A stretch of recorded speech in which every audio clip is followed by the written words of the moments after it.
This is the astonishing moment. Dozens of diplomats from around the world today walked out during a speech by Russian Foreign Minister Sergei Lavrov at a Geneva disarmament conference in protest against Moscow's invasion of Ukraine. Diplomats from countries including Britain, United States and France stood up and filed out of the room when Lavrov's pre-recorded video message to the UN. Human Rights Council began to play. During his speech, the foreign minister blamed Ukraine for the war and claimed Kyiv has been seeking to acquire nuclear weapons, a real danger that required a Russian response. But Lavrov delivered his speech to a thin crowd after dozens of diplomats staged a walkout to protest Russia's invasion of Ukraine as they did at a parallel UN meeting in Geneva on Tuesday. They stood in a circle outside the meeting for the duration of Lavrov's speech, holding a Ukrainian flag. Lavrov was supposed to attend the session in person, but the visit was cancelled at the last minute, with Moscow blaming anti-Russian sanctions imposed by EU countries. Today the dangers that Ukrainian President Volodymyr Zelensky's regime pose for neighboring countries and international security in general have increased substantially after the authorities set up in Kyiv have embarked upon dangerous games related to plans to acquire their own nuclear weapons, Lavrov told the Conference on Disarmament in a video address. Ukraine still has Soviet nuclear technologies and the means of delivery of such weapons. We cannot fail to respond to this real danger, he said, also calling for Washington to rebase its nuclear weapons from Europe. Russia invaded Ukraine on Thursday in what it called a special operation to demilitarize and denazify the country, a justification dismissed by Kyiv and the West as propaganda.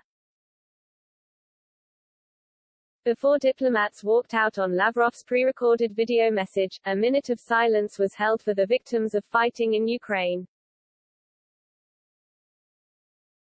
The walkout was led by Ukrainian Ambassador Yevgenia Filipenko, who told the crowd gathered around the large Ukrainian flag outside the chamber, "Thank you very much for this wonderful show of support to Ukrainians who are fighting for their independence. Any invasion constitutes a violation of human rights, massive violations and civilian losses," French Ambassador Jérôme Bonifant said. It is important that the Human Rights Council shows with this walkout that it is united with Ukraine and with the people of Ukraine. The fresh walkout came less than an hour after diplomats all but emptied a nearby room at the UN's European headquarters in Geneva when Lavrov's video speech aired to the Conference on Disarmament, a body created in 1979 to try to stem the Cold War arms race. Outside that chamber, diplomats also gathered in front of a Ukrainian flag and applauded loudly. The applause could be heard in the chamber where Lavrov's speech continued, with only a handful of ambassadors from countries including Yemen, Syria, Venezuela and Tunisia there to hear it. Russia's invasion of Ukraine has enlivened the deadlocked arms negotiating forum that has failed to reach a deal in decades despite holding over 1,600 plenary meetings. At the same meeting on Tuesday, Ukraine's foreign minister accused Russia of war crimes through its shelling of his country, and the ambassador called for a special meeting to address Russian aggression and weapons of mass destruction. A copy of the request seen by Reuters said the meeting would address the use of conventional weapons against the civilian population as well as nuclear and other WMD threats and called for concrete and specific actions. It said the request was supported by numerous other members of the 65-member body, without naming them. Russia's delegate objected to the meeting. Russia has become an international pariah since it launched a full-scale invasion 6 days ago, with its forces killing dozens on the streets of Ukraine's cities and forcing hundreds of thousands to flee. The morning meeting of the disarmament conference kicked off with a minute of silence for the victims in Ukraine. Russian indiscriminate attacks on civilian and critical infrastructure are war crimes and violations of the Rome Statute, Ukraine's Foreign Minister Dmytro Kuleba told the meeting.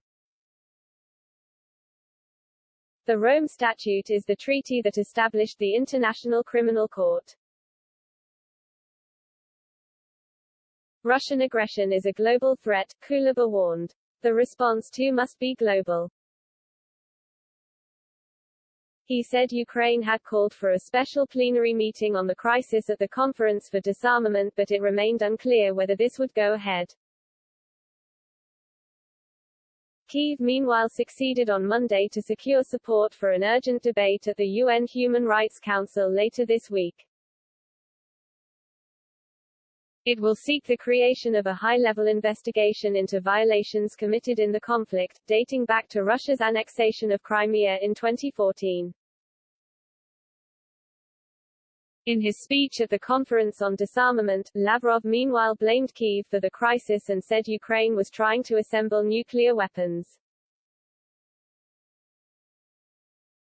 I can assure you, Russia as a responsible member of the international community is taking all necessary measures to prevent the emergence of nuclear weapons and related technologies in Ukraine, he said. It comes as Kyiv claimed today that Belarusian troops have joined in the invasion of Ukraine, as a 40-mile Russian convoy beared down on the capital amid warnings that Putin will now use medieval tactics to try and force a bloody victory after being handed a series of embarrassing defeats in the opening days of the war. Vitaly Kyrilov, a spokesman for Ukraine's North Territorial Defense Forces, said that Minsk's men had entered the city of Chernihiv, northeast Ukraine, on Tuesday morning. Dictator Alexander Lukashenko acknowledged sending rapid deployment groups to the border to stop any military action against Belarus, without acknowledging that his men had joined the attack. It came as a convoy of hundreds of Russian tanks, artillery pieces and trucks was pictured snaking its way towards Kyiv, leading to fears that its mission will be to surround the city, besiege it, and bomb it into submission as Russian forces did in Syria while fighting alongside Bashar al-Assad's forces. Vadim Pristaiko, Ukraine's ambassador to the UK, said Russian forces may also try to spark a food crisis by cutting off supplies to major cities, as pictures showed some store shelves already running empty in the capital. He said the military may have to step in to ensure everyone has access to food. NATO chief Jens Stoltenberg today said Putin had shattered peace in Europe with an invasion enabled by Belarus, while vowing to support Kyiv and defend every inch of Allied territory should the Russian strongman sites wander outside Ukraine's borders. But, speaking during a visit to the Lask air base in NATO member Poland, Mr. Stoltenberg repeated that the alliance is defensive and that no troops will be sent to assist Ukraine. NATO is not going to be part of the conflict, he said. Russia already appeared to be employing siege tactics elsewhere in Ukraine today as the city of Mariupol, in the south, came under constant shelling by Russian forces using artillery, Grad rockets, and fighter jets targeting civilians, areas such as schools and homes which had left many dead, including women and children.